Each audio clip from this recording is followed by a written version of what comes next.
Well, got all dolled up, did my hair, makeup, put on a nice collared shirt for a podcast interview this morning. They sent all kinds of reminders and they didn't show up.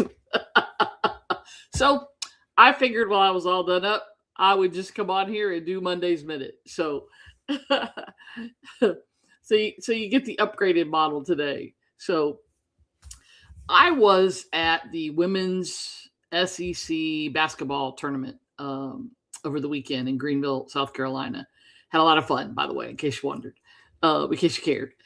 And I was having a conversation in the line, actually, when we were walking in one of the days about how I think the portal and NIL and all the changes that have happened in athletics in the last 10 years or so has changed the players, has changed why people play. When I was in college, and before and after, I played Division I softball because I loved it.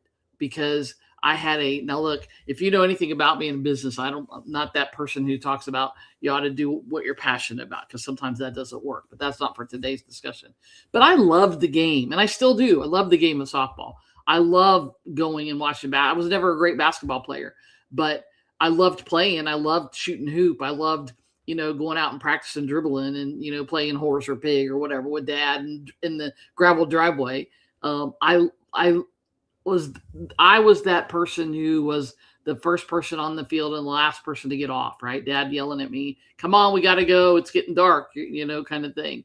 I played field hockey in high school, and while it wasn't the same, I didn't have the same passion for it as I had for softball. I grew to love it. When I first started, I wasn't sure I even liked it, but I grew to love it. And so I got to thinking, what about your business? Like, when you first start off, I think it's easy to have that passion because everything is new and different. You're meeting new people and going to new things and reading all the books and buying all the courses and all that.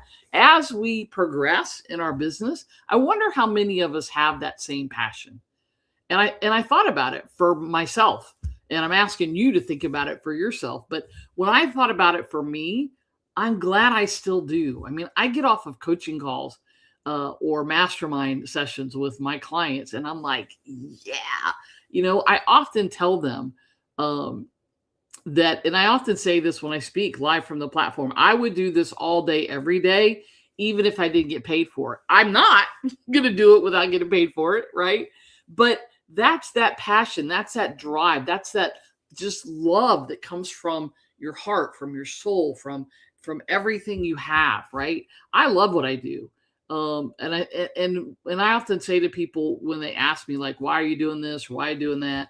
First of all, none ya, right? But I often say to people, when it stops being fun, I'll stop doing it. When I stop having fun impacting somebody's life, I'll stop. But I can't imagine that happening for a long time, right? I love it. And I just want you to take 2 minutes right now and ask yourself, do you love it? And if you don't, how do you get that love back? How do you get that passion back? How do you get that drive back? How do you get that fire in your belly back for what you do? There's a lot of ways. And if you need some help getting it back, give me a holler. I'd love to talk to you about seeing if I can help you do that. I'm Diane Conklin with Complete Marketing Systems and Diane'sDozen.com. If you need anything, if I can help you, reach out. It's Monday. So not only do I want you to make it a great week, make it a great day. Until next time. Do what you love. Love what you do.